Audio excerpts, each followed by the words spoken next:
सब व्रतों में सर्वश्रेष्ठ श्री एकादशी व्रत है। समस्त विश्व में कोई ऐसा नहीं जो एकादशी व्रत की महिमा न जानता हो। एकादशी का प्रादुर्भाव और एकादशी जी की जो महिमा है उसके विषय में थोड़ी चर्चा करते हैं। सतयुग में शंखासुर का पुत्र मुर नामक दैत्य हुआ। शंखासुर को भगवान विष्णु ने मार डाला। इससे मुर को बड़ा दुख हुआ। इसका बदला लेने के लिए वो वन में जाकर मुर दैत्य घोर तपस्या करने लगा। उसके तपस्या से संतुष्ट होकर सर्व सामर्थ्यशाली भगवान ब्रह्मा जी उसके समीप आए और उससे कहा कि तुम वरदान मांग लो। यह सुनकर मुर दैत्य बोला कि हे वरदाता नाथ, देवता, दैत्य, मुनि, मनुष्य, शिव, विष्णु और बड़े बड़े लोकपाल, दिक्पाल, जहां तक आपकी सृष्टि है, मुझे कोई समर में ना जीत सके ना कोई मार सके, ऐसा वरदान दीजिए।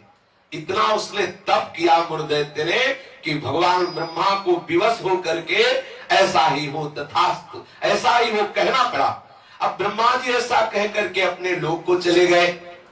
अब जो असुर है वो वर पा करके बड़ा बलवान हो गया। जिस लोकपाल के पास जाता ललकार कर उसे परास्त कर देता, क्योंकि मर सकता नहीं।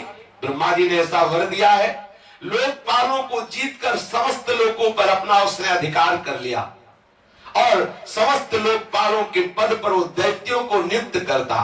दैत्य सदैव विपरीत भावना वाले समस्त ब्राह्मणों को, भक्तों को, गाय को, ऐसे सब संतों को सताना, मारना, काटना, महान अत्याचार मुर दैत्य के द्वारा फैल गया। दुखी होकर के समस्त देवता भगवान शंकर जी के पास गए। भगवान शंकर जी सबको आश्वासन दिए, क्योंकि वो कल्याण स्वरूप है। जब जब कोई भारी विपत्ति पड़ती है तो समस्त देवता महादेव जी के पास जाते हैं, फिर महादेव जी उपाय बताते हैं। जैसे समुद्र मंथन के समय हलाहल विष निकला तो किसी भी देवता की ताकत नहीं कि चख सके। महादेव जी के पास गए और प्रार्थना की तो आज भी भगवान शिव को नीलकंठ कहा जाता है, उसे धारण करते हैं।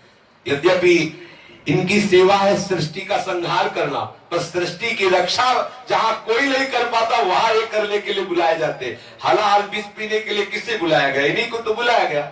सब देवताओं ने भगवान शंकर से कहा हमारी रक्षा करो। भगवान शंकर ने आश्वासन दिया और स्वयं देवताओं एवं अपने पार्षदों के सहित युद्ध के लिए ललकारा।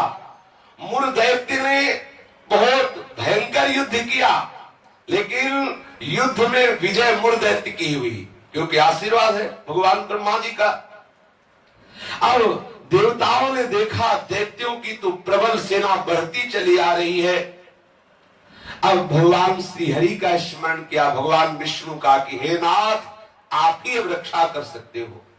भगवान श्री विष्णु जी ने सुदर्शन चक्र का स्मरण किया और मुर दैत्य पर प्रहार किया, पर ब्रह्मा जी के वरदान प्राप्त होने के कारण भगवान के प्रिय पार्षद सुदर्शन ने उसको ऐसे घूमकर परिक्रमा करते हुए आकर भगवान के हाथ पर विराजमान हो गए, क्योंकि ब्रह्मा जी भगवान श्री हरि के ही अंश से प्रकट हुए। वरदान की मर्यादा रखने के लिए सुदर्शन चक्र जी समीप से जाकर वापस आ गए, लेकिन मुर दैत्य को मारा नहीं। अब तो हाहाकार मच गया कि अब ये प्रलयंकारी दैत्य जब भगवान शिव के वश में नहीं हुआ, बड़े बड़े लोकपालों को अपने अधीन कर लिया और भगवान विष्णु का सुदर्शन चक्र भी वापस हो गया, अब क्या होगा? सब देवता भगवान विष्णु से प्रार्थना करने लगे। भगवान श्री हरि अद्भुत लीला विहारी है। भगवान विष्णु युद्ध छोड़कर भाग चले। मुर दैत्य ने देखा कि सबका मुखिया तो भाग पड़ा, इसको हम जिंदा छोड़ेंगे नहीं। वो गदा लेकर भगवान का पीछा किया। मुर दैत्य ने भगवान भागकर बद्री का आश्रम में गए और एक बड़ी ही गहरी एकांतिक गुफा में जा छिपे और अत्यंत श्रमित हुए निद्रावश से प्रतीत होने लगे। मुर ने गुहा में प्रवेश करके दहाड़ लगाई, कहाँ है? भगवान विष्णु को संबोधन किया, कहाँ है तू? उसी समय भगवान के हृदय से एक दिव्य शक्ति प्रकट हुई और वो शक्ति कन्या के रूप में प्रकट होकर अपने परम तेज एवं दिव्य आयुधों से एक क्षण में मुर दैत्य को मार गिराया। क्षण में दैत्य को मार गिराया। भगवान विष्णु के हृदय से एक दिव्य शक्ति प्रकट हुई, जिसने कन्या रूप धारण किया और अपने दिव्य शक्ति से उस मूर दैत्य को क्षण मात्र में सेना से नाश कर दिया। उसी समय देवताओं ने पुष्पों की वर्षा की और उस देवी की स्तुति की। स्तुति सुनकर श्री भगवान जग गए। भगवान विष्णु ने देवताओं से कहा, तुम किसकी स्तुति कर रहे हो, क्या हुआ? बोले, प्रभु आपके हृदय से ये कन्या प्रकट हुई और इसने सब दैत्यों का नाश कर दिया और मूर दैत्य को भी मार दिया। भगवान ने कहा कि ये कन्या जो हमारे हृदय से प्रकट हुई, ये एकादश तिथि को प्रकट हुई, 11 को, इसीलिए इस कन्या का नाम होगा एकादशी। और हे एकादशी, तुम अष्ट सिद्धियों और 9 निधियों की स्वामिनी होगी। तुम में इतनी सामर्थ होगी कि जो तुम्हारा व्रत रखेंगे उनके चरणों में मोक्ष लुटेगा। एकादशी का महत्व है उसके चरणों में सर्व पाप प्रशमनम पुण्यमात्यंतिकम तथा गोविंद स्मारणम मेकादस्यामुपोषणम। जो एकादशी का उपवास करेगा वो निष्पाप हो जाएगा। जो एकादशी का उपवास करेगा वो बड़ा पुण्यात्मा होगा। जो एकादशी का उपवास करेगा उसे गोविंद के चरणारविंद की भक्ति प्राप्त होगी। श्री भगवान विष्णु ने कहा, जो तुम्हारा व्रत करेगा वो चाहे स्त्री हो चाहे पुरुष हो, वो जो कामना करेगा उस कामना की पूर्ति हो जाएगी। यदि कोई कामना नहीं करेगा तो मेरी भक्ति प्राप्त हो जाएगी। एकादशी व्रत 3 दिनों के साध्य होने वाला बताया। 10वीं से व्रत का उपक्रम शुरू होता है और 12वीं को उस व्रत का उपक्रम पूर्ण होता है। 10वीं के दिन एकादशी के पहले आस्यम मांसम मसूरान्नम चरकान क्रोधमास तथा साकम मधुपरान्नम च पुनर्भोजन मैथुने दशम्याम 10 वस्तूनि वर्जयेत् वैष्णवः सदा।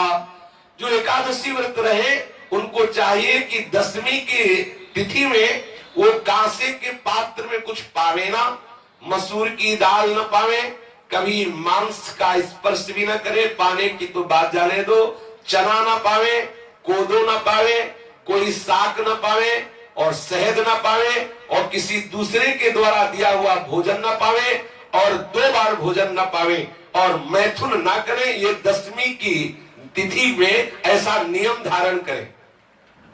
फिर द्वितीयाम च निंदाम च तांबूलम दंत धावनम परापवादम पैशून्यम स्तेयम हिंसा तथा रतिम कोपम हृणित वाक्यम च एकादश्याम विवर्जयेत्।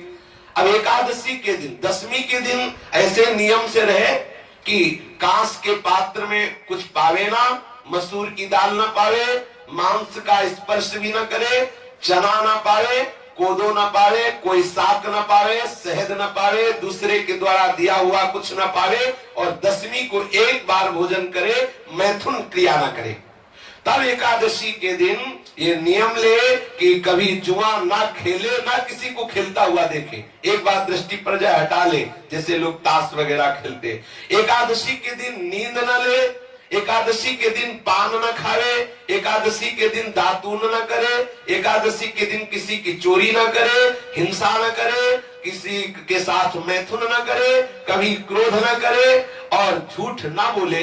एकादशी के दिन ये 11 कार्य ना करते हुए बोले, फिर निरंतर स्मरण प्रियालाल का करते हुए, भगवत स्मरण करते हुए फलाहार पावे तो 1 बार पावे, वो भी थोड़ा पावे।